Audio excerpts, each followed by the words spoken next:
Las 12. El sistema informativo de Canal 1 presenta CMI Mediodía. Atroz crimen de niña Misak en Cauca. Guardia indígena detuvo a 2 sospechosos. Conmoción por asesinato de antropólogo en San Agustín, Huila. Ofrecen 10 millones por responsables de homicidio. Por asesinato de médico en el Bagre, Antioquia, hospital suspende servicios de atención. Emergencia en la vía al llano. Carretera completa 12 horas cerrada por nuevos derrumbes. Alerta roja en Antioquia y naranja en 8 departamentos por lluvias. En emergencia, 4 municipios de Antioquia por lluvias. Crecientes súbitas de ríos y quebradas, más deslizamientos de tierra, dejan cerca de 1.000 damnificados. Comunidad intentó linchar a un hombre que al parecer iba a abusar a una menor de edad en la localidad de Bosa. 110 homicidios durante el Día de la Madre. Sigue siendo la fecha más violenta. Escándalo de mujer borracha al volante en Cali. China responde a Estados Unidos con nuevos aranceles por $60.000 millones. Fernando Gaviria logra su primer triunfo en el Giro de Italia tras sanción del italiano Elia Viviani. Pasto y Millonarios, líderes del cuadrangular A del fútbol colombiano. Y en entretenimiento, colombianos lideran la lista de nominados en los premios HIT 2019. Con Luisa Tobo y Gina Acuña. Muy buenas tardes, bienvenidos a CMI, emisión del mediodía. En horas de la madrugada, junto a la orilla de un río, fue encontrado el cuerpo sin vida de una niña indígena de 15 años, perteneciente al resguardo indígena de Guambía, en el municipio de Silvia, en el Cauca. Las primeras versiones dan cuenta de que el cuerpo estaba completamente desnudo y con signos de violencia. Por estos hechos, la Guardia Indígena Misak detuvo a 2 jóvenes como sospechosos de este hecho. Saludamos a nuestro compañero Camilo Fajardo en Popayán. Camilo, reacciones a este crimen de la menor indígena en el Cauca. Fernanda, Gina, televidentes, muy buenas tardes. Hasta la sede del Instituto de Medicina Legal de la ciudad de Popayán fue traído el cuerpo de la menor de 15 años que fue encontrado con signos de violencia en zona rural del municipio de Silvia. Como Juliana Chirimuscay fue identificada la menor de 15 años encontrada a orillas del río Piendamó, en zona rural del municipio de Silvia, resguardo de Guambía. La pequeña estaba completamente desnuda y con signos de violencia en su cuerpo. Tenemos un poco de información de las autoridades que nos indican que la misma comunidad Misak, los mismos líderes del sector han encontrado a 2 jóvenes que los tienen retenidos porque parece ser que presuntamente ellos son los autores de este crimen. El asesinato se habría presentado luego de una fiesta de celebración que esa comunidad realizaba cerca de la vereda Ñimbé, de donde la menor desapareció, siendo hallada en un potrero junto al lecho del río. Un dolor muy profundo a su comunidad, máxime pues cuando es un pueblo que tiene unas características muy especiales y que ellos como comunidad son muy familiares, entonces están obviamente muy golpeados. Para esa comunidad, el crimen se convierte en un hecho de conmoción, dada la naturaleza tranquila del pueblo Misak, quienes no salen del asombro por este crimen que enluta a la comunidad indígena y a todo el pueblo caucano. Las autoridades y la familia de la menor están pendientes de la entrega del cuerpo para trasladarlo al municipio de Silvia y darle la cristiana sepultura. Esa es la información desde la ciudad de Popayán. Camilo Fajardo, CMI La Noticia. Camilo, feliz tarde. Muchas gracias, feliz tarde. Y en Neiva, con 2 impactos de bala, fue asesinado el antropólogo y profesor universitario Luis Manuel Salamanca Galíndez, de 64 años, reconocido gestor cultural en el municipio de San Agustín. Mayerly, buenas tardes, ampliación de esta noticia. Hola Gina, Luisa y televidentes, les informo que hay consternación en el departamento del Huila por el asesinato del señor Luis Manuel Salamanca, antropólogo de la Universidad Nacional y fundador de la Casa de Cultura del municipio de San Agustín. El académico fue ultimado en el barrio Los Yalcones, en el municipio de San Agustín, cuando un desconocido se le acercó y sin mediar palabra le disparó en 2 oportunidades, dejándolo gravemente herido. Este ciudadano tenía la costumbre de salir a esa hora a hacer como un recorrido. En ese momento la familia manifiesta que escucharon varios disparos. Ellos salen y verifican qué era lo que estaba sucediendo y encuentran ya a esta persona herida y lo desplazan hasta el hospital local. Las autoridades ofrecen una recompensa de 10 millones de pesos a quien dé información que permita dar con el paradero del responsable. El caso lo tiene entre Policía y Fiscalía General de la Nación. Estamos a la espera de esta respuesta, pero todo parece indicar, y las primeras hipótesis es que es un caso aislado, es un caso personal. Lamentable que la cultura prácticamente sea la que tenga que pagar los platos de esta guerra que hemos tenido durante tantos años. Yo pienso que es el momento de volvernos a levantar y decirle no a los violentos. El antropólogo se desempeñaba como docente universitario en un centro académico de la ciudad. Las autoridades adelantan las investigaciones para dar con el paradero de este agresor. Esta es la información desde la ciudad de Neiva. Mayerly Murcia para CMI, La Noticia. Mayerly, gracias. Buenas tardes. Fiscalía y autoridades mantienen la investigación para determinar quiénes estarían detrás del asesinato de una menor de 14 años que fue recuperada tras su secuestro por tropas del ejército en el Catatumbo, norte de Santander. La niña había sido dejada en un hogar sustituto del Instituto Colombiano de Bienestar Familiar, en Ocaña, pero apareció muerta en una vía del corregimiento Capitán Largo, en Ábrego. El cuerpo de la joven de 14 años apareció abandonado en esta vía terciaria en zona rural del municipio de Ocaña, norte de Santander. La menor de origen venezolano fue rescatada por tropas del ejército en desarrollo de operaciones militares contra el ELN. Para garantizar la restitución de sus derechos, la menor, quien había sido entregada por Bienestar Familiar a un hogar sustituto, desapareció. En ese escenario limítrofe de Colombia con Venezuela, acá también hay una articulación con la Fiscalía, el Bienestar Familiar y la Policía para esclarecer qué ocurrió con el caso de la niña. El alto oficial no descartó que más menores venezolanos estuvieran siendo reclutados por grupos armados en el país. No descartamos que haya niños instrumentalizados por estos grupos delincuenciales. Pobladores de la zona denunciaron que una vez fue rescatada por el ejército, guerrilleros del ELN se empeñaron en buscarla a cualquier costo. Noticia en desarrollo en CMI. Se mantiene cerrada la vía que comunica a Bogotá con Villavicencio tras un derrumbe que se registró en el mismo kilómetro de siempre, el 64. Coviandes, concesionario de la vía, ordenó suspender el paso de vehículos. Además del deslizamiento de tierra en el kilómetro 64, también se presentó otra emergencia en el kilómetro 58. Los trabajos para remover piedras y lodo se mantienen desde la madrugada. También hay cierre total a la altura de Servitá, en la vía antigua. Vamos con nuestro compañero Kenneth Torres, que se encuentra en este lugar de la emergencia. Kenneth, buenas tardes. ¿Y a qué hora se abre nuevamente la vía? Hola Luisa, muy buenas tardes. Pues déjeme comentarles, este es el panorama a esta hora aquí, lo que es el kilómetro 0 de la vía que comunica a Bogotá con Villavicencio. ¿Qué han dicho las autoridades? Que por el momento va a permanecer cerrada hasta que salga en su totalidad el lodo y sea retirado también las piedras que están en este momento en la vía que comunica a Bogotá con Villavicencio. Hace pocos minutos se abrió un tramo para sacar los vehículos que se encontraban en esta zona de la vía que comunica a Bogotá con Villavicencio, pero esto es lo que ha comenzado desde las 2 de la mañana en la vía Bogotá-Villavicencio. Desde las 3 de la madrugada de este lunes, la vía Bogotá-Villavicencio nuevamente se encuentra cerrada por un derrumbe en el kilómetro 64. El cierre preventivo se ordenó por parte de Coviandes y las propias autoridades de tránsito. Tenemos el cierre de la vía Bogotá-Villavicencio por tema de ola invernal, específicamente por caída de rocas en las diferentes vías.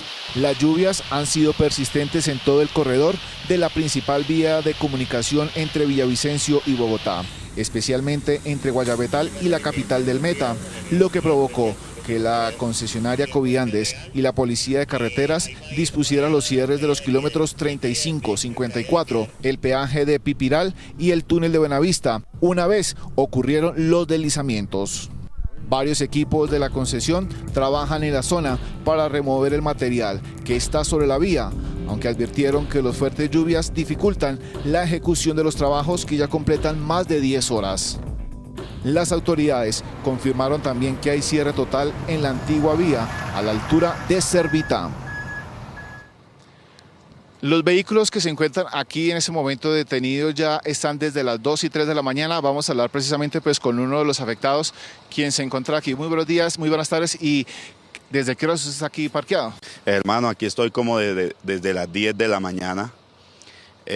Un poco inconforme porque yo considero que esto puede pasar en cualquier lugar del mundo, pero ¿cómo no van a tener aviso desde atrás para uno no meterse a este trancón? Es como si nos trajeran a propósito aquí. Muchísimas gracias, pues es parte de la inconformidad de lo que están presentando aquí varios de los conductores y pasajeros que están en este momento saliendo desde Bogotá hacia lo que es de la vía Bogotá-Villavicencio. Información a esta hora aquí desde el sur de la capital de la República. Kenneth Torres, CMI, La Noticia. Armarse de paciencia, Kenneth, gracias. El IDEAM, por su parte, declaró alerta roja en Antioquia y naranja en 8 departamentos por la reactivación de las lluvias en todo el país, especialmente la zona centro. Se reactivaron las lluvias en todo el país, según el más reciente informe de pronósticos del IDEAM. Particularmente en zonas del Chocó, en la región pacífica hemos tenido precipitaciones bastante fuertes con tormentas eléctricas, especialmente en zonas del litoral y también en zonas del flanco occidental de la cordillera occidental. También hemos tenido incremento de lluvias en el centro del país, particularmente en zonas de Cundinamarca, algunas zonas del occidente de Boyacá y zonas muy puntuales de Santander. En este momento hay alerta roja en Antioquia y naranja en departamentos como el Casanare, Yopal, Cundinamarca, Chocó, Cauca y Valle del Cauca. Debido a las precipitaciones fuertes y abundantes en Antioquia, particularmente se emitieron alertas entre niveles en naranja y roja, especialmente zonas del Bajo Cauca y algunas zonas muy puntuales de la subregión oriente, es decir, hacia el oriente antioqueño, algunas zonas también de las costas del departamento del Valle, y en el cual se han presentado crecientes súbitos y niveles altos de los ríos. Las lluvias serán permanentes acompañadas de tormentas eléctricas en todo el país, en especial en la vía que comunica Bogotá con Villavicencio. Hemos tenido aportes sobre zonas aportes de lluvia sobre zonas del piedemonte llanero, por lo cual se esperan todavía algunas precipitaciones que me pueden generar caída de material en zonas de vías. El IDEAM advirtió que habrá tiempo seco en la región Caribe, con temperaturas que estarán cerca a los 40 grados. Este fin de semana cerró con una lamentable cifra: 110 colombianos muertos en medio de la celebración del Día de la Madre. Este sigue siendo el día más violento del año. Las cifras tomadas desde la noche del viernes, cuando comenzó en varias ciudades del país la celebración del Día de la Madre, dan cuenta que en promedio, cada hora 2 mujeres perdieron a sus hijos en riñas familiares alentadas por el consumo de licor. Registramos que 110 personas perdieron la vida, una cifra preliminar. La cifra del año anterior fueron 126, según cifra de Medicina Legal. Destacamos una reducción importante en las lesiones personales. El año anterior registramos 1.023 y este año 247. Aún hay violencia intrafamiliar porque registramos 535 este año y el año pasado 611. Y aunque en comparación con el mismo fin de semana del año pasado, los índices de homicidio bajaron, el Día de la Madre por ahora es el más violento de lo ocurrido de este año. Medellín, Cali, Barranquilla, son ciudades donde las riñas se nos presentaron de manera significativa. Por densidad poblacional, Cali se convirtió en la ciudad más violenta de la jornada. 1.264 riñas empañaron la celebración del Día de la Madre en esta ciudad. El día sábado tuvimos 6 homicidios dolosos y 4 el día domingo. La capital colombiana, con cerca de 9 millones de habitantes, registró la muerte violenta de 7 personas el fin de semana. Tenemos una reducción del 22% en los homicidios del fin de semana, pasamos de 9 a 7 homicidios. Tuvimos una reducción cercana al 40% en términos de lesiones personales y en términos de riñas tuvimos alrededor de 5.100 riñas,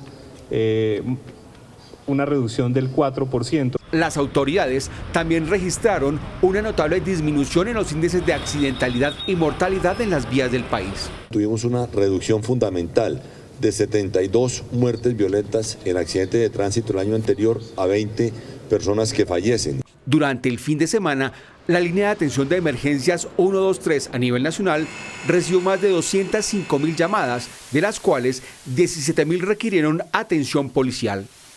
Y en Cali, un bochornoso hecho protagonizó una mujer en aparente estado de embriaguez en el momento en que las autoridades la requirieron para realizarle la prueba de alcoholemia. La conductora en respuesta agredió a los agentes. Sebastián, buenas tardes. ¿Qué pasó con la mujer? Hola Gina, Luisa, televidentes, muy buenas tardes. Pues esta mujer será presentada ante las respectivas autoridades para que responda por las sanciones. Su vehículo fue inmovilizado y las autoridades insisten en que es importante tener conciencia que a la hora de manejar no haya ingerido licor. La mujer, que luce un vestido negro, fue sorprendida conduciendo su vehículo en el norte de la ciudad en aparente estado de embriaguez. Cuando fue requerida intentó huir del sitio, pero una vez detenida increpó a los agentes de tránsito así como de la policía. Uno de sus acompañantes, que lucía camiseta roja, también se enfrentó a los uniformados, mientras que ella insistía en que la dejaran ir porque ya había recibido su comparendo. Mientras ocurría el bochornoso episodio, otra mujer que viajaba en el vehículo llamaba a la calma y le pedía a los uniformados entender a la conductora. Ya, por Dios, ya. La Secretaría de Movilidad explicó que en el momento del procedimiento no se pudo establecer el grado de ebriedad en el que conducía porque ella se negó a practicarse la prueba de alcoholemia. Esta ciudadana se negó a hacerla, había afirmado que efectivamente estaba bajo el efecto del alcohol. Al momento que eso sucede, la persona que iba con ella intenta fugarse, una conductor de taxi detiene esa acción y hay un forcejeo con la policía y con nuestros agentes. Explican las autoridades que se les sancionará económicamente y penalmente por agredir a la autoridad. Suspensión de la licencia inicialmente, unas multas que podrían llegar a... creo que pasarían los 50 millones de pesos y de igual manera esta persona se ha judicializado por ataque a la autoridad. Ahora será un juez quien decida la sanción penal para los acusados y las autoridades de tránsito el nivel para la suspensión de la licencia de conducción. Y otro acto bastante bochornoso lo protagonizaron algunos asistentes al Estadio Olímpico Pascual Guerrero. A continuación ustedes van a observar en sus pantallas el momento en que algunos hinchas se enfrentan a la policía intentando cruzar una de las tribunas. Esto ocurrió principalmente en el sector occidental del Estadio Olímpico Pascual Guerrero. De acuerdo con la Secretaría de Seguridad y Justicia de Cali y también con la Policía Metropolitana, durante esta situación los hinchas que estaban protagonizando los desmanes fueron retirados del escenario deportivo para prevenir cualquier otro tipo de alteración en el orden público, pero precisaron en que no hubo ninguna persona lesionada.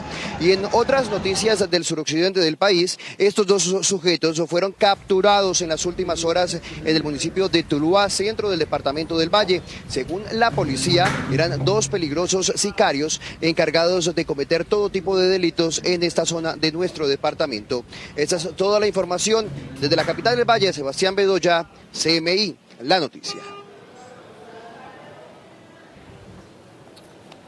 Continuamos con más información mientras hacemos una pequeña pausa. Ya venimos con más noticias aquí en CMI, emisión del mediodía.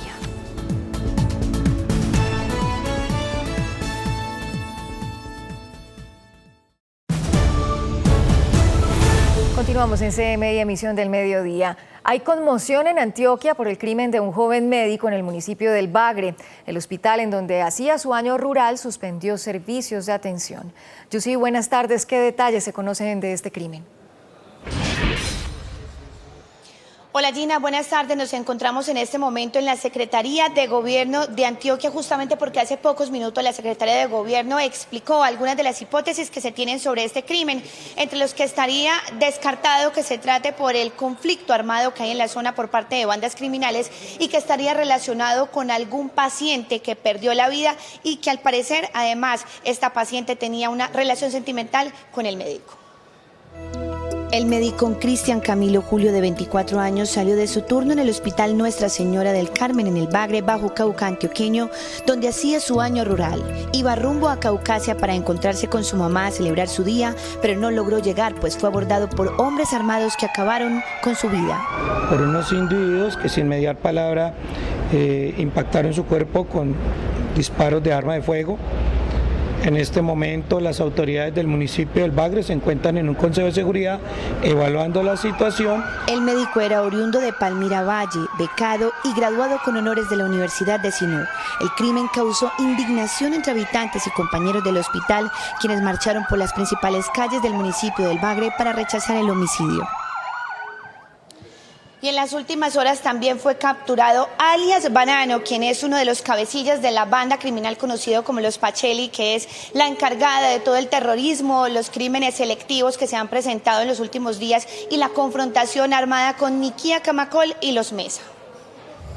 Alexander Uribe era conocido con el alias de Banano y estaba en el cartel de los delincuentes más buscados del municipio de Bello. Pertenecía a la banda criminal Los Pacelli y era responsable, según las autoridades, de múltiples crímenes en ese municipio. Esta persona está solicitado por concierto para delinquir agravado con fines de homicidio, de desplazamiento, de extorsión, de tráfico de estupefacientes. Alias Banano fue capturado en las últimas horas en el barrio El Cairo de Bello y, según reveló la policía, en el momento de su captura ofreció 30 millones de pesos a los uniformados para que lo dejaran libre. Delincuentes cambian su fisionomía, incluso con su peso, se dejan crecer la barba, utilizan gafas, diferentes estrategias delincuenciales para evadir el control de la policía. La policía ahora extrema medidas para capturar a otros 9 cabecillas. El municipio fue militarizado con 140 hombres del ejército. Y a las 2:22 del mediodía también hay que decir que en las últimas horas fueron evacuados 105 empleados obreros del proyecto Hidroituango. Esto, al parecer, según informó EPM a través de un comunicado, obedecería por infiltraciones de agua en una de las conducciones que están de la unidad de generación de energía número 4, esto a la entrada del embalse. Recordemos que esta evacuación, según EPM, no tiene ningún riesgo y se da justamente cuando se cumple un año de la contingencia en ese proyecto hidroeléctrico. También hay que decir que en las últimas horas murió uno de los 22 mineros que había resultado herido en un accidente de una mina del municipio de Remedios, esto en el nordeste de Antioquia, cuando se desprendió uno de los sistemas de transporte de personal. Se trata de un minero de 24 años con el nombre de Luis David Moreno, quien falleció en el Hospital San Vicente, fundación del municipio de Río Negro. La minera Gran Colombian Gold informó que 13 empleados ya fueron dados de alta tras este incidente. Y en otras noticias de Antioquia también hay que decir que 4 municipios del departamento tienen en este momento emergencias por lluvias. Hay deslizamientos, crecientes súbitas y grandes inundaciones. La fuerza de las aguas del río La Venta en el municipio de Liborina, occidente de Antioquia, perdió el control y provocó una creciente súbita, afectando viviendas, ganado y puentes veredales.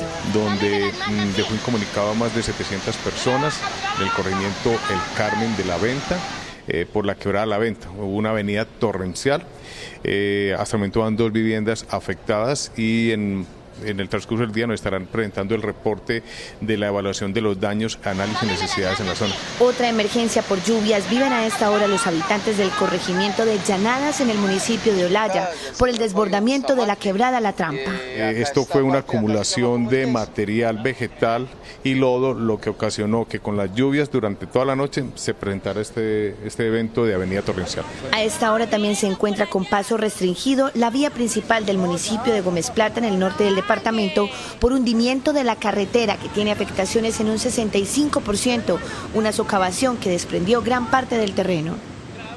Y un aparatoso accidente también se presentó en el sector conocido como La Macarena, en el occidente de Medellín, cuando 3 mujeres que se movilizaban en este vehículo, en el que se pueden ver en las imágenes, cayeron en el carro al río Medellín y luego de permanecer atrapadas durante varios minutos y pese a la corriente que tenían las aguas del río Medellín, lograron salir ilesas de este accidente. Personal de bomberos atendió la emergencia, logró rescatarlas y cerca de 20 horas tardó el rescate de este vehículo que permaneció allí toda la noche. Es todo desde Medellín. Yusi Chaparro, CMI La Noticia. Feliz tarde. Yusi, gracias. Buenas tardes. Durante este fin de semana en Barranquilla, más de 40 barrios tuvieron interrupciones en el fluido eléctrico. Los usuarios están cansados de los altos costos en la facturación por el mal servicio que se viene prestando. Fabián, buenas tardes. ¿Hay alguna respuesta de Electricaribe por los cortes? Muy buenas tardes para usted. La empresa Electricaribe lo que ha dicho es que los constantes cortes que se presentaron este fin de semana en 40 barrios en la ciudad obedecen básicamente a una lluvia que cayó en Barranquilla durante este fin de semana.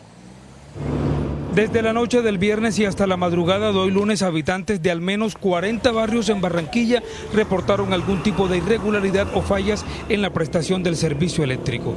Se va 2 o 3 veces al día, eso ni respeta, y eso que es el tracto 6. Se nos va con mucha constancia. El barrio El Monte es uno de los más afectados por los constantes cortes en el fluido eléctrico. Los habitantes de ese sector se quejan por los altos costos en la facturación. Por el servicio que están prestando está muy caro.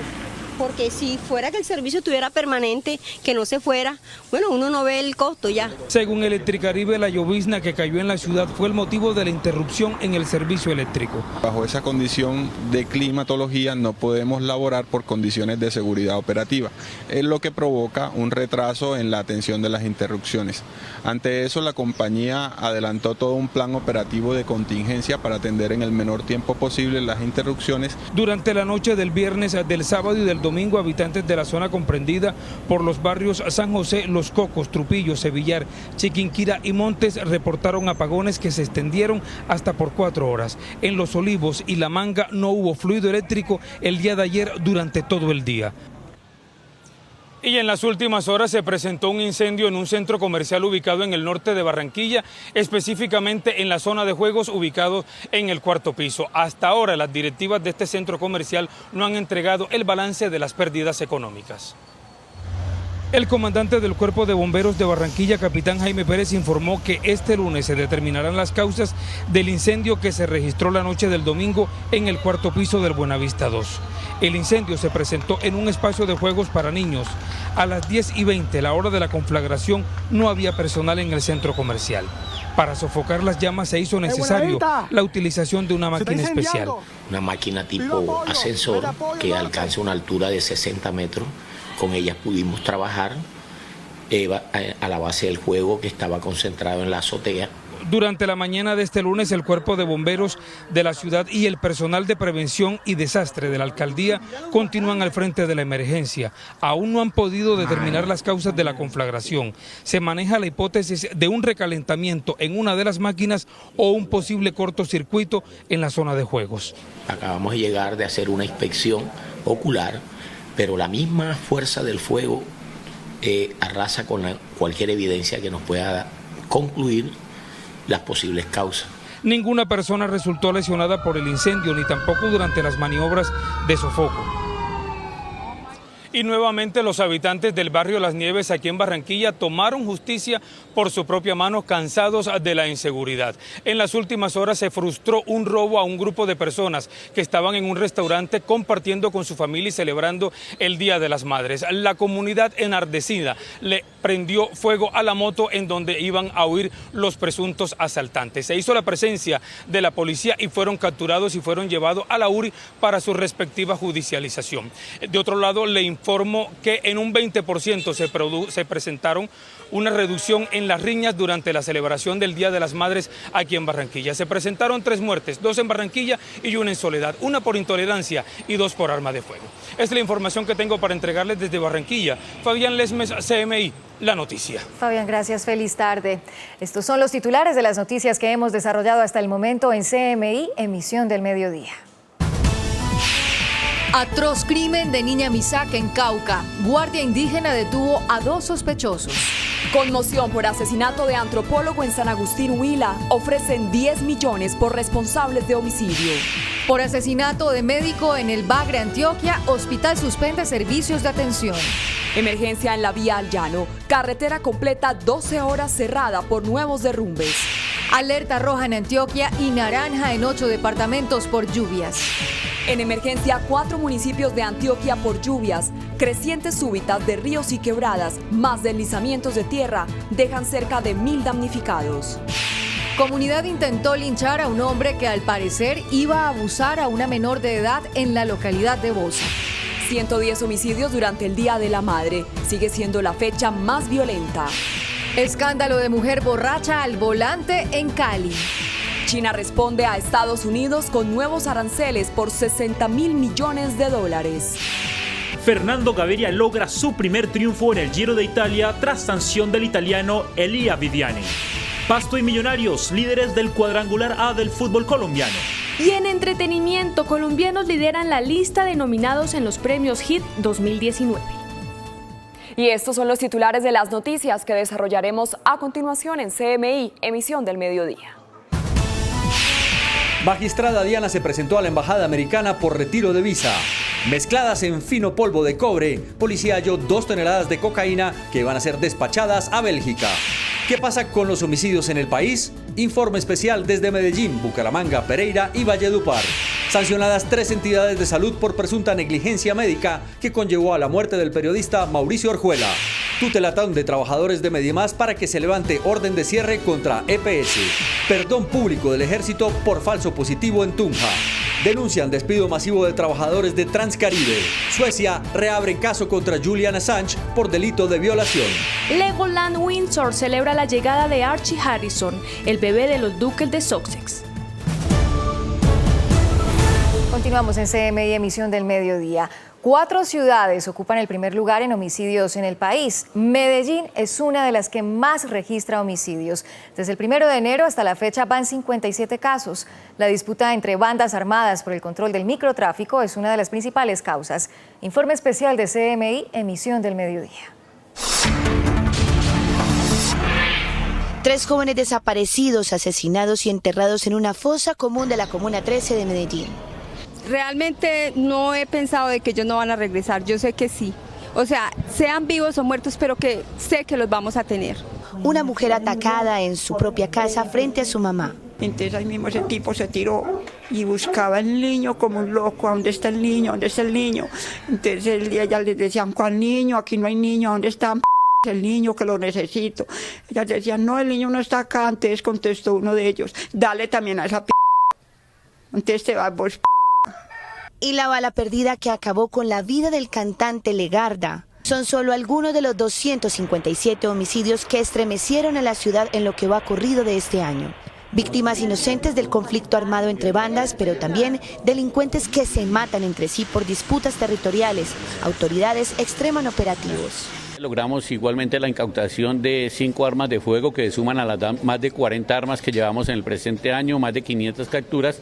Y pues son actividades que estamos desarrollando contra estas estructuras criminales. Hay un tema estructural con la Fiscalía General de la Nación para lograr desarticular y bajar el poder bélico que están presentando estos delincuentes que siguen cometiendo homicidios. Las cifras siguen en aumento. Las más recientes víctimas son José Ángel Muñoz, de 52 años, un mecánico asesinado por fleteros, Alex Ramírez, de 34 años, abaleado en la Comuna 13 de Medellín, y Miller Sánchez, cuyo cuerpo fue dejado al interior de una nevera en una calle del municipio de Bello. Son 240 hombres asesinados y 17 mujeres en 2019, un aumento del 18%, con 40 casos más que el 2018. La pregunta es por qué no lo habían capturado, la pregunta es por qué no los combatían. Y claro, ahora que los hemos combatido, eso genera un desorden en las estructuras y aquí lo que hemos venido haciendo es controlar eso. Pese a eso, pese a esa dura lucha que hemos dado en contra de las estructuras criminales, así al día de hoy pueda que existe un aumento frente al año pasado, si uno lo mira en cifra consolidada de gobierno. Hoy tenemos muchas menos muertes de las que se tenían en años y gobiernos anteriores. ¿Por qué? Porque estamos dando esa pelea. En Medellín, la Subsecretaría de Derechos Humanos brinda atención y acompañamiento psicológico a las víctimas por homicidios. También hacen labores con la Fiscalía para esclarecerlos. Son casos que hemos estado en el proceso penal, coayudando a la Fiscalía en la judicialización, en la imputación de los delitos, para que se logre justicia, reparación y verdad. Esto es muy importante para que los crímenes no queden impunes. Igualmente se le acompaña a toda la familia, se le brinda protección y acompañamiento psicológico. Las zonas de mayor tensión en Medellín son la Comuna 13, el corregimiento de Altavista, Belén, Rincón y Robledo. También el conflicto que se traslada desde el municipio de Bello. Allí se desencadenan las más sangrientas muertes que sacuden en la ciudad y se despliegan refuerzos de autoridad para evitar que queden en la impunidad. Y Bucaramanga ocupa el segundo lugar en índice de homicidios, especialmente por un inusitado ajuste de cuentas por drogas, sumado al incremento de la delincuencia callejera. Una sería, según las autoridades, la mayor causa del inusitado aumento al 13% de los homicidios en Bucaramanga. En el área metropolitana de Bucaramanga se han presentado 65 homicidios hasta el día de hoy. ¿Cuál es la causa principal? la maldición de las drogas, porque esto genera una disputa, diferencias entre consumidores, expendedores y abastecedores. También por hechos de riña, pero esa riña no es por ser santandereano, sino porque está asociada a un consumo. Esta percepción es muy diferente para otros sectores. Se han identificado casos que son hechos o secuelas de violencia que vienen de otras ciudades. No podemos achacarle toda la responsabilidad a ese fenómeno migratorio, que sí, indudablemente es una de muchas causas que se generan para ese fenómeno, pero no es exclusivamente el único. Hay multiplicidad de causas sociales, sobre todo estructurales, que generan estos temas de criminalidad. Frente a eso es muy importante el tema de colaboración ciudadana. El incremento de seguridad, mejoras en alumbrado público sumado al uso de tecnología y trabajo en equipo han dado resultados para combatir este flagelo. Lo que pasa es que acá en Santander somos muy agresivas. Pues es preocupante porque uno, por ejemplo, sale a la calle y uno no sabe qué le espera en la calle. Según las estadísticas, en el 2018 se registraron 54 homicidios, este año van 13 más. Hay por estos hechos 59 personas capturadas. 34 casos han sido esclarecidos y van en curso 30 investigaciones con una efectividad del casi 80%. Uno de los resultados tristemente célebres fue el de la ciudadana chilena Ilse Amori Ojeda, asesinada y desaparecida por su pareja colombiana, y los resultados contundentes de la investigación tardaron una semana. Por ello, las autoridades aseguran que Santander es uno de los departamentos más seguros del país, porque aquí el que la hace la paga. Y Pereira es la tercera ciudad con mayor número de homicidios en el país. Seguimos con nuestro informe especial en CMI, emisión del mediodía. Un aumento considerable de los homicidios se han presentado hasta la fecha en la ciudad de Pereira en lo que va corrido el presente año. Según los datos estadísticos, entre enero y lo que va de mayo del 2019 se han presentado 46 homicidios, 8 más que los reportados en el mismo periodo del 2018. Este 21% de aumento de los hechos de sangre en la ciudad tiene preocupadas a las autoridades, que aseguran que este fenómeno se debe a la ubicación y a las acciones de las bandas del microtráfico. Parte de lo que son estos enfrentamientos entre bandas del microtráfico que están en algunos lugares de la ciudad, especialmente todo se ha concentrado en el sector de Cuba. Hemos tenido incluso reducción en lo que es la zona centro y otras comunas de la ciudad. Hemos tenido ahí concentrado el problema, digamos, en un incremento de homicidios. Y el segundo factor que ha afectado son casos relacionados con intolerancias, peleas de vecinos que terminan en un hecho, digamos, violento, un habitante de calle que también se enfrentó con otro.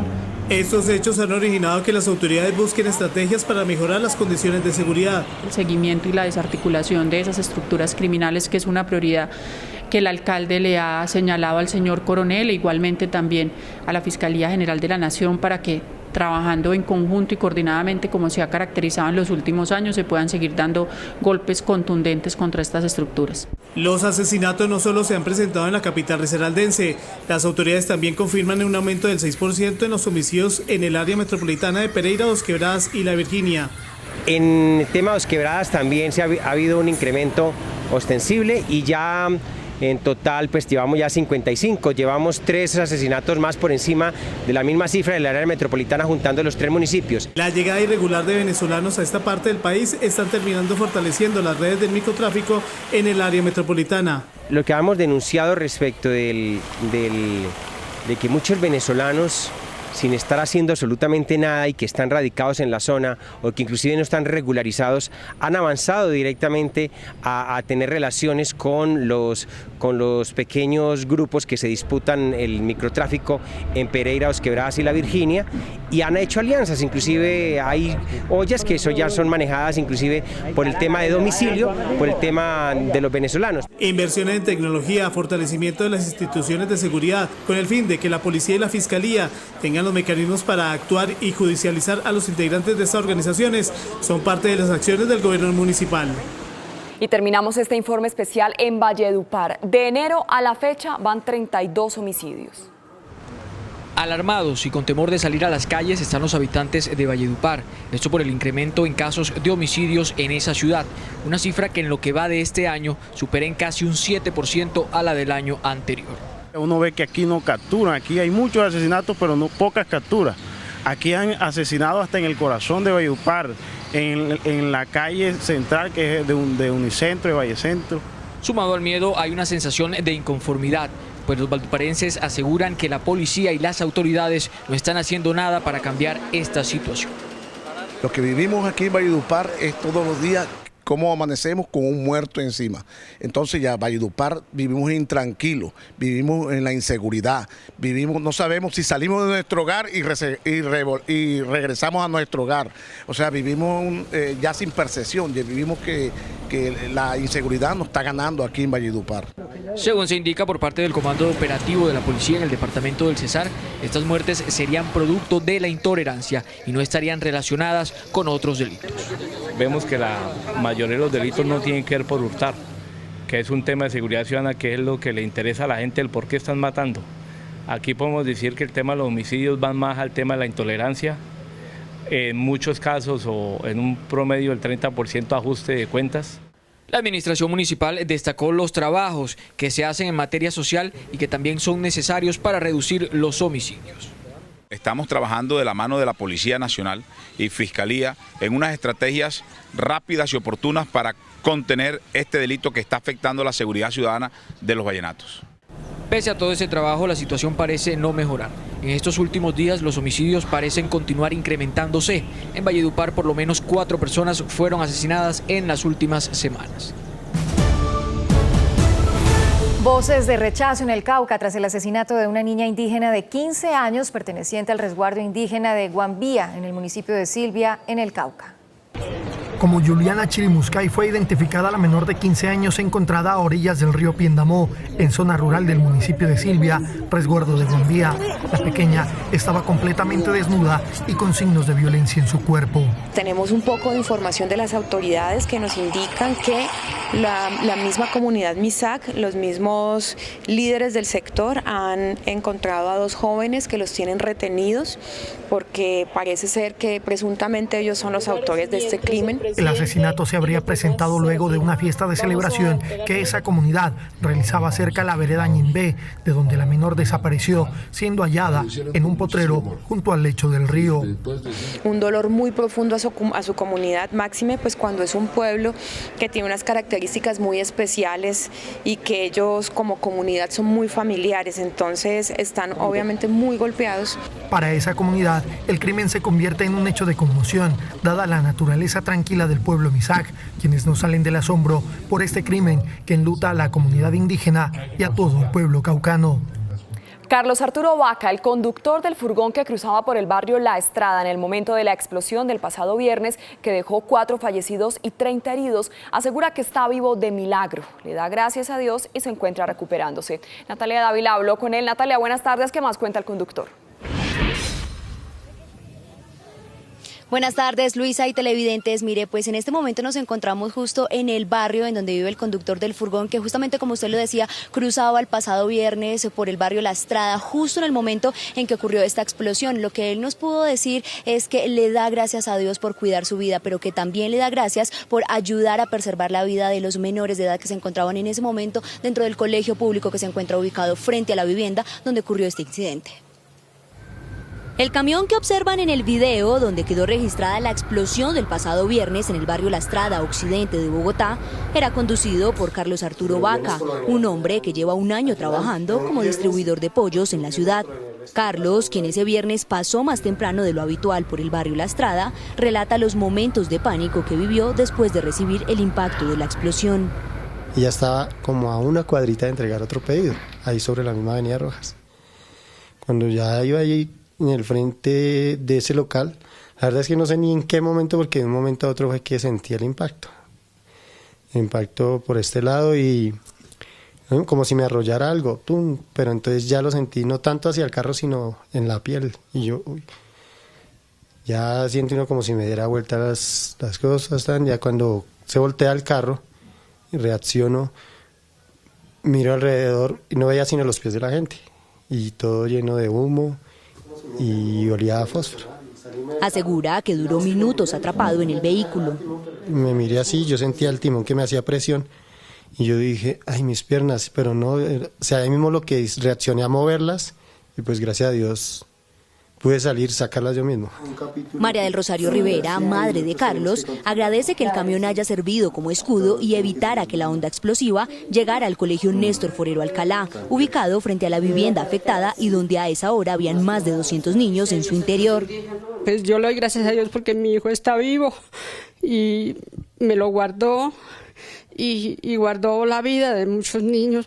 Como una segunda oportunidad, así calificó Carlos a la tragedia que lo dejó con vida. Eso son cosas de Dios, para nosotros que creemos en Dios, porque yo sé que hay mucha gente que no cree en Él, pero sí existe. Y que Él me puso, me protegió y para que siga. Por ahora, Carlos, quien permanece en su casa en el sur de Bogotá, espera terminar de recuperarse para poder volver a sus labores. En el lugar donde ocurrió esta tragedia, en este momento hay organismos de socorro que continúan dando ayudas humanitarias a los más afectados. El IDIGER nos acaba de confirmar que mañana llegarán también ayudas para las 29 viviendas que sufrieron daños estructurales. Cambiando de noticia, en las últimas horas en el sur de Bogotá, justamente en la localidad de Bosa, la comunidad intentó linchar a un hombre de aproximadamente 60 años porque al parecer intentó violar de una menor de edad. Habitantes del barrio José Antonio Galán, ubicado en la localidad de Bosa, en el sur de Bogotá, protagonizaron fuertes disturbios mientras intentaban linchar a un hombre de aproximadamente 60 años que habría tocado indebidamente a una menor de edad. Según relatan los vecinos de la zona, el supuesto abusador se encontraba dentro de un billar consumiendo alcohol. La niña, que al parecer fue tocada, ingresó al lugar y fue allí donde se aprovechó. A agredirlo y a tirarle piedras y todo eso. Y en la casa también la corrieron, le dañaron los espejos y todo eso. ¿Dónde está el señor? Porque es que pues, que era el que vivía en la casa. La revolcaron y todo, y vino la patrulla y la llevó. Nadie dice nada. Sí, eso aquí sucede seguido. Eso. La gente se ha manifestado a apoyar la niña o no sé qué cosa y a darle al tipo que estaba haciendo esas vainas. Así quedaron los vidrios de la vivienda donde permanecían arriendo el presunto agresor. El dueño de la casa asegura que cuando llegó se sorprendió con los daños causados. Mi hermano acá recogiendo el reguero porque pues cuando me contaron ¿no? que se llevaban al señor del segundo piso, yo pero ¿cómo así? Uno queda como impactado porque pues, ¿qué se iba a imaginar que un señor de eso se iba a resultar en esas? Por el hecho, registrado sobre las 8 de la noche, la policía tuvo que llegar al sitio para tratar de calmar la situación. Sin embargo, la comunidad insistía en tomar justicia por cuenta propia, por lo que fue necesaria la presencia del escuadrón móvil antidisturbios. El presunto abusador fue conducido a la URI de Kennedy, donde se encuentra respondiendo ante las autoridades competentes por los hechos. Lo que nos ha dicho la Policía Metropolitana de Bogotá es que están analizando antecedentes de este hombre que ya se encuentra recluido en la URI de Kennedy. Es por el momento la información que registramos desde el sur de Bogotá. Natalia Dávila, CMI La Noticia. Natalia, muchas gracias.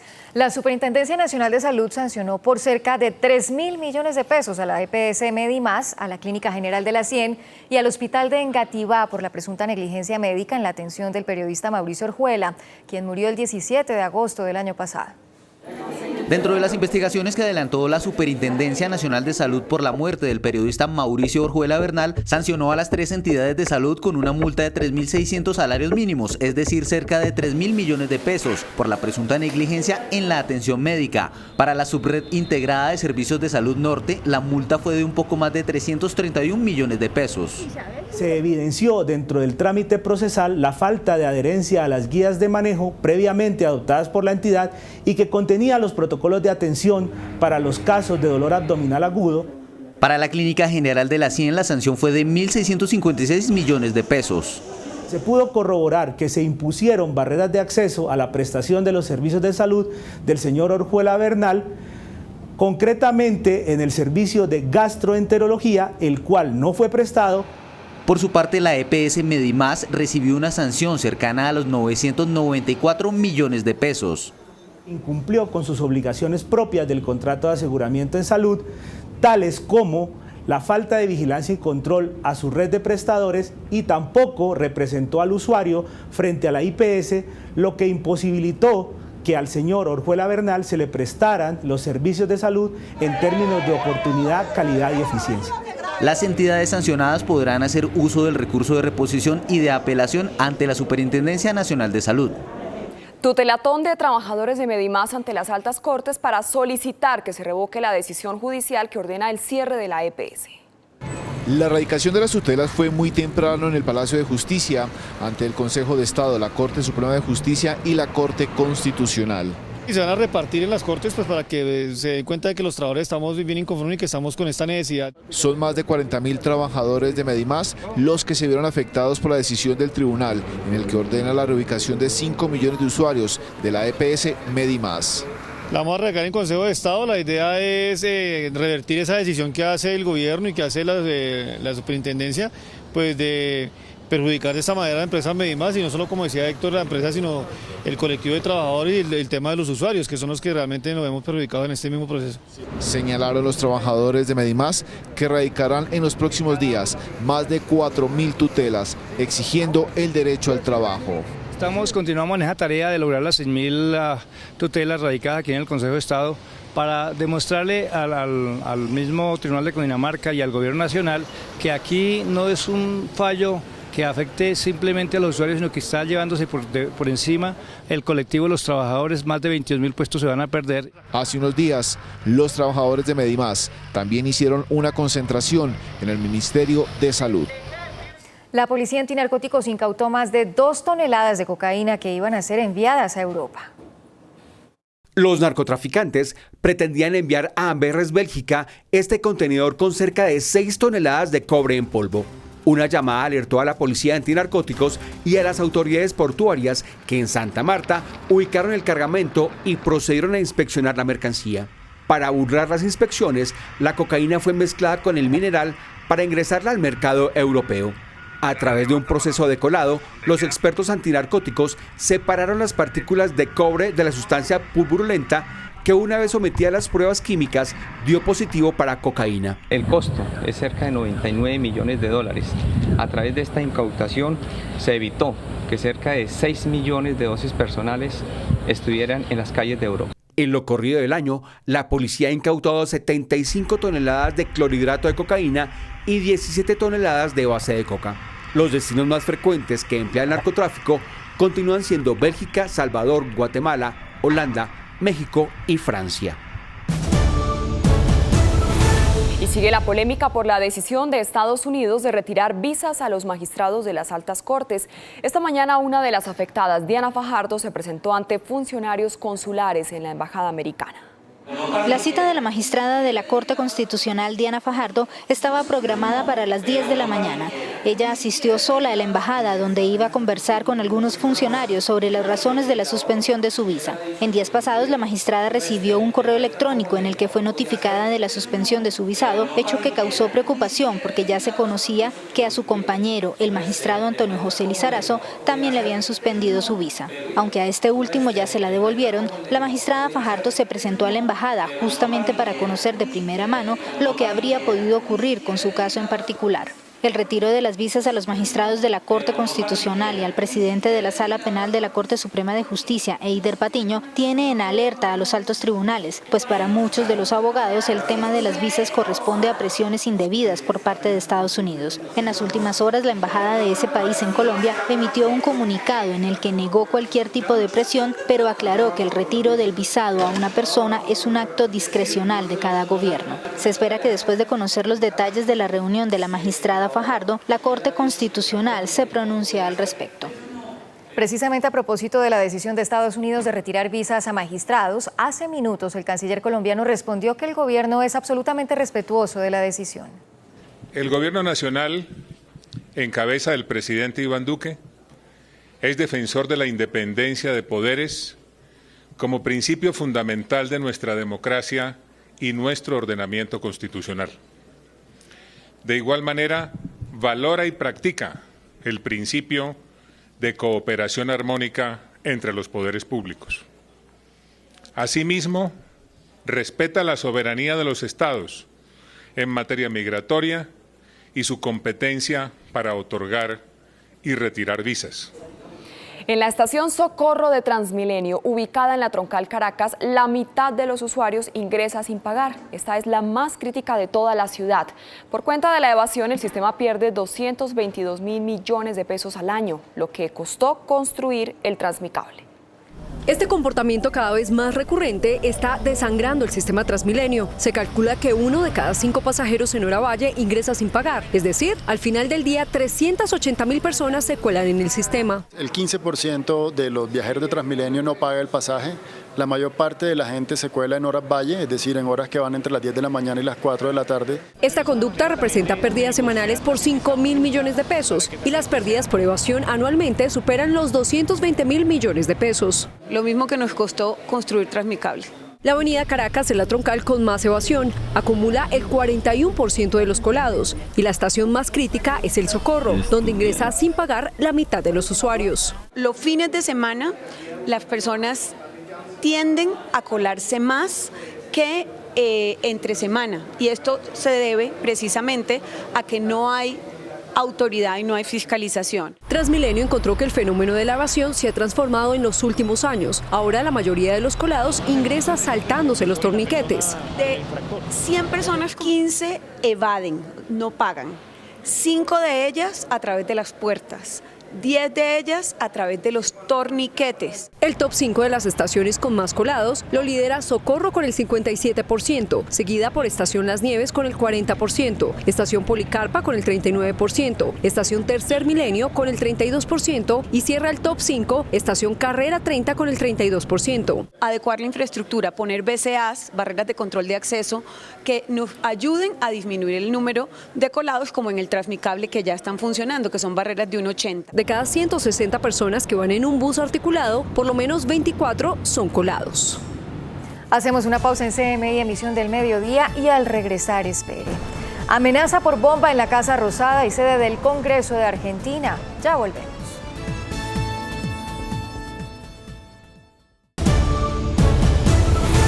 Continuamos en CMI, emisión del mediodía. Perdón público del Ejército a familia por la ejecución extrajudicial de un joven que fue presentado como guerrillero. El crimen ocurrió en el año 2008. Carlos Ramírez con el reporte desde Tunja. Carlos. Luisa Gina, buenas tardes.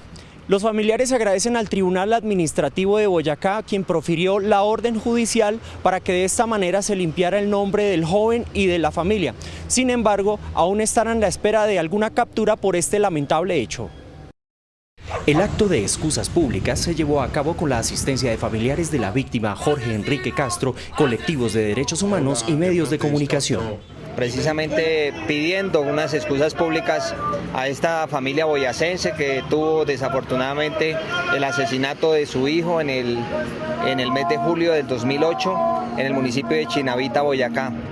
Este es un acto público en reconocimiento a esta falla que tuvo el ejército en esa operación que realizó allí en esta área del departamento de Boyacá. Lina Paola Hernández, hermana de la víctima, narró lo ocurrido en aquella época. Él es interceptado por 3 personas que le ofrecen empleo. Le dicen que le van a pagar 700.000 pesos. Lo llevan a no sé si es corregimiento, es vereda, cerca a Chinavita, Boyacá. Allí le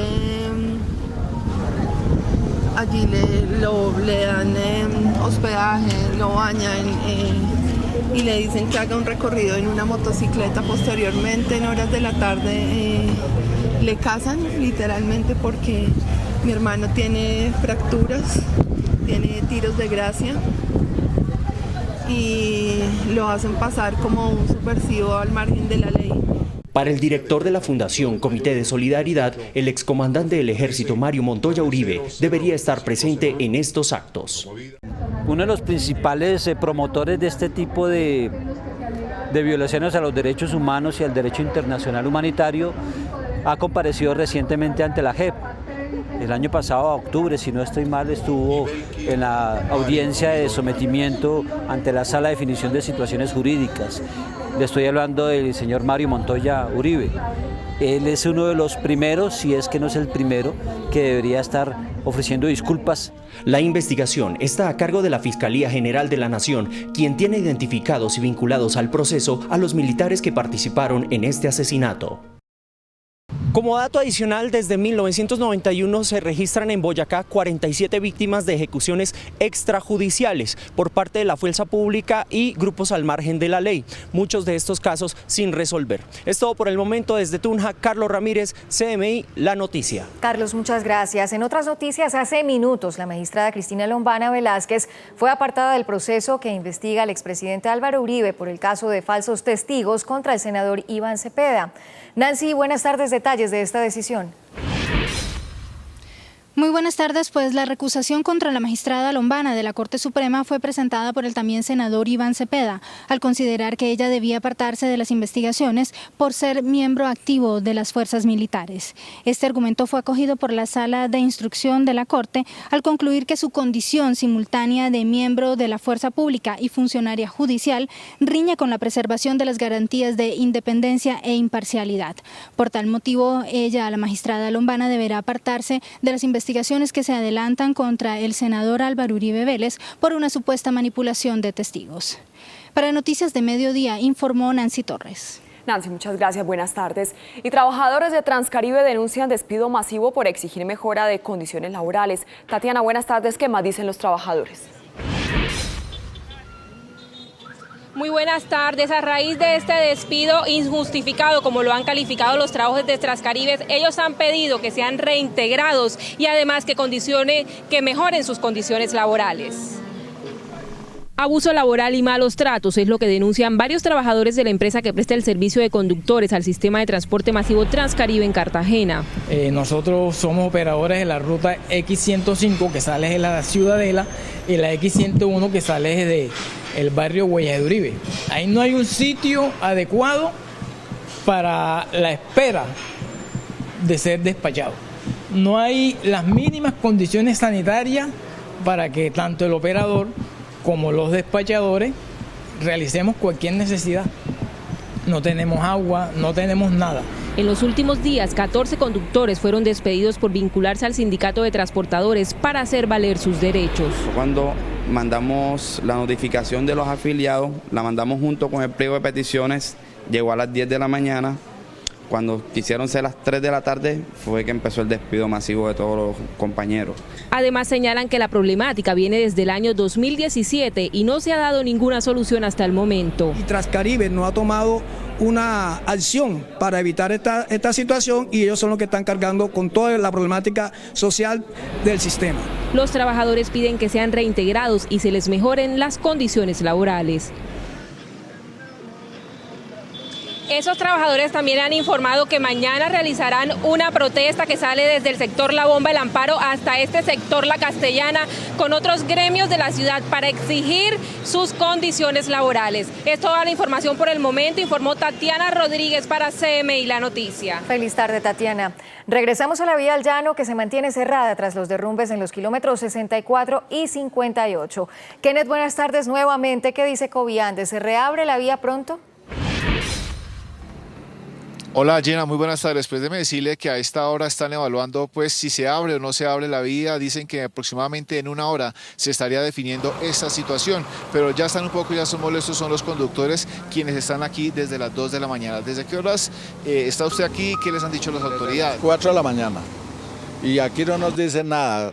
Directamente los señores de Envías, están muy carísimos los peajes.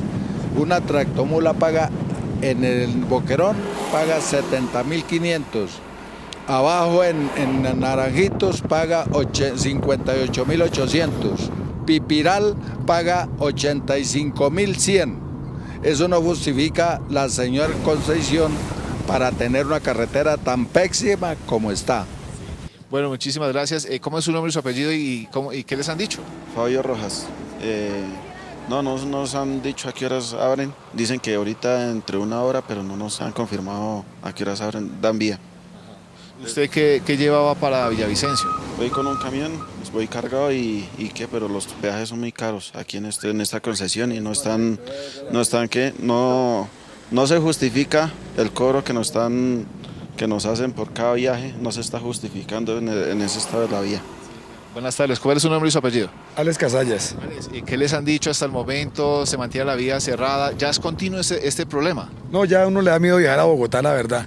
Cada vez que sube uno, el problema es que la carretera está cerrada. En verano, duramos 2 meses de verano, no se hizo nada en la carretera. Empezó el invierno y la carretera empezó a cerrarse. Ese es un problema ya de todos los días. Muchísimas gracias. Pues como ustedes han visto, la vía permanece cerrada aquí en el kilómetro 0 que comunica Bogotá con Villavicencio. Lo que nos han dicho las autoridades es que hasta ahora no se va a abrir la vía Bogotá-Villavicencio. Información desde el sur de la capital. Kenneth Torres, CMI, La Noticia. Kenneth, gracias, seguimos atentos. Y por primera vez la Jurisdicción Especial para la Paz admitió a una familia extranjera como víctima de las FARC. Los familiares de Terence Freitas, indigenista estadounidense secuestrado y asesinado por las FARC en 1999, fueron acreditados para participar en las audiencias y conocer de primera mano la verdad sobre el crimen. Vamos con Joana Avellaneda y la controversia del día. Joan, buenas tardes. Buenas tardes. La sección de revisión de Jurisdicción Especial de Paz se prepara para definir la situación del desmovilizado de las FARC, alias Jesús Santrich, sobre quien está pendiente un proceso de extradición a Estados Unidos, porque la justicia de ese país lo señala de conspirar para enviar cocaína. Todo depende de la fecha en que la JEP logre determinar, con base en algunas pruebas, si el delito del que lo señalan se presentó antes de la firma del acuerdo de paz con el gobierno, es decir, antes del 1 de diciembre de 2016, en cuyo caso no procederá su envío a la justicia estadounidense, o si el presunto delito se cometió después de la firma del acuerdo, en cuyo caso sería expulsado de la JEP y su expediente enviado a la justicia ordinaria, en donde queda abierta la puerta para su extradición. También se puede dar un tercer escenario, y es que luego de que la justicia de Estados Unidos se negó a enviar a la JEP las pruebas con las que sustenta la acusación contra Santrich, la JEP concluya que no tiene pruebas para tomar una decisión. Por ello les consultamos a nuestros seguidores el tema con la siguiente pregunta. La JEP se dispone a definir el caso de alias Jesús Santrich. ¿Usted cree, frente al caso de Santrich, qué se debe hacer? El 63% cree que debe ser extraditado, el 37% cree que no. Hasta el momento hemos registrado 3.749 votos. Veamos ahora las opiniones de nuestros televidentes en la cuenta de Twitter @CMI La Noticia y en la cuenta de Facebook del Canal 1. Por aquí está Juan Noé, que dice: si mostraron las pruebas, pues que lo extraditen, pero si el pedido de extradición no tiene bases, ¿para qué acabar con el proceso de paz? Aquí está Hugo, que dice: pues estaba claro que la comisión de delitos posterior al acuerdo configuraría pérdida de beneficios de la justicia restaurativa y estaría sometido a la retributiva. Extraditarlo solo sería cumplir con el acuerdo que él mismo firmó.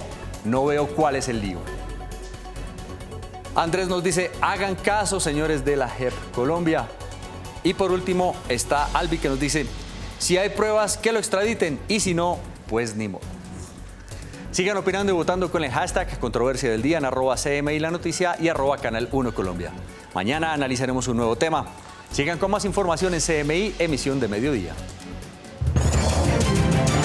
Y mucha atención a esta hora. En las inmediaciones de la Casa Rosada y la Cámara de Diputados en Buenos Aires, Argentina, se están siendo inspeccionados minuciosamente por la Brigada de Explosivos de la Policía Federal, luego de recibir una amenaza de bomba que llegó a través de una llamada telefónica. La emergencia ocurre horas después de que las autoridades detuvieran a un hombre armado que intentó ingresar a la sede del Ejecutivo con el argumento de que tenía un encuentro con el presidente Mauricio Macri. Se intensifican las tensiones comerciales entre Estados Unidos y China. Pekín anunció que subirá los aranceles en $60.000 millones a más de 5.000 productos estadounidenses como respuesta a las medidas proteccionistas impuestas por la administración de Donald Trump contra las importaciones del gigante asiático.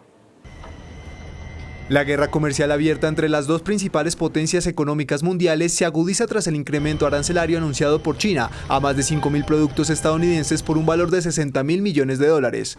El Ministerio de Comercio del gigante asiático advirtió que la medida, que empezará a aplicarse desde el próximo 1 de junio, es una respuesta en defensa de los legítimos derechos e intereses de Pekín, después de la entrada en vigor del paquete proteccionista impuesto por la administración de Donald Trump, que aumentó en $200.000 millones los aranceles a las importaciones del gigante asiático. Con esta medida, el gobierno de Xi Jinping ignoró las advertencias hechas por el presidente Trump para que no tomaran represalias, asegurando que una escalada de las tensiones comerciales solo empeorarán las cosas. Le digo abiertamente al presidente Xi y a mis muchos amigos en China que sufrirán mucho si no llegan a un acuerdo, porque las compañías se verán obligadas a abandonar China por otros países. Es demasiado caro comprar en China, tenían un gran acuerdo casi cerrado y dieron marcha atrás. Esta disputa comercial entre Estados Unidos y China genera un nefasto impacto en los mercados globales que ya registran fuertes caídas. En Wall Street, el Dow Jones de Industriales, el principal indicador del parque neoyorquino, sufre un desplome del 2%, mientras sus demás índices bursátiles se sitúan en números rojos. Y el secretario de Estado de Estados Unidos, Mike Pompeo, canceló el viaje que tenía previsto a Moscú y llegó de sorpresa a Bruselas para hablar con la Unión Europea sobre la situación con Irán. En este intempestivo encuentro hablará, como él lo llamó, temas urgentes con Francia, Reino Unido y Alemania, países que firmaron el acuerdo nuclear de Irán en 2015. Todo esto después de que el país islámico suspendiera algunos de sus compromisos nucleares por la salida de Estados Unidos del pacto. Pompeo aseguró que su reunión con Putin se realizará mañana.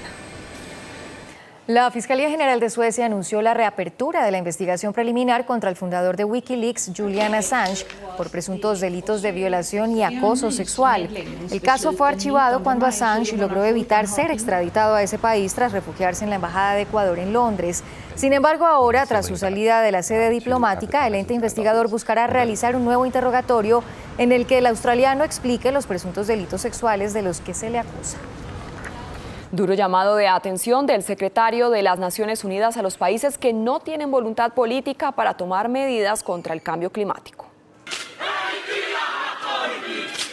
El secretario general de la ONU, Antonio Guterres, inició una gira para hablar sobre el cambio climático por el Pacífico Sur en Nueva Zelanda.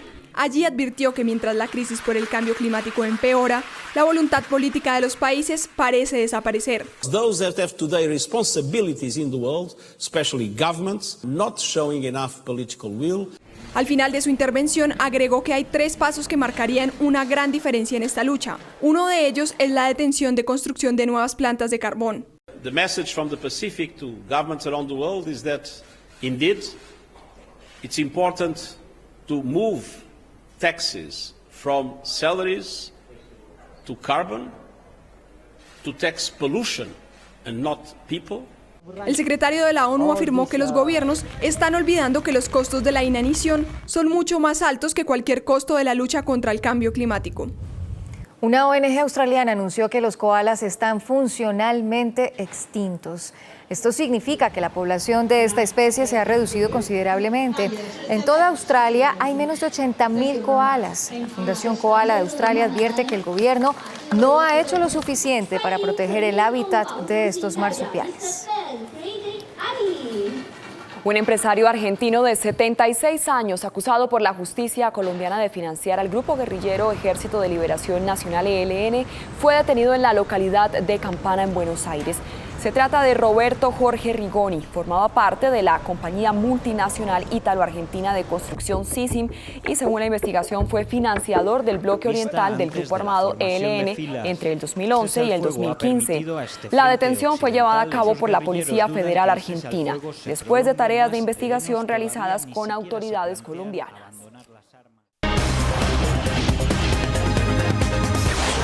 Bienvenidos, esto es Lo Bueno, Lo Malo y Lo Feo. Comenzamos con lo bueno. La conciliatón nacional que se llevará a cabo en todo el país a partir del 21 y hasta el 23 de mayo.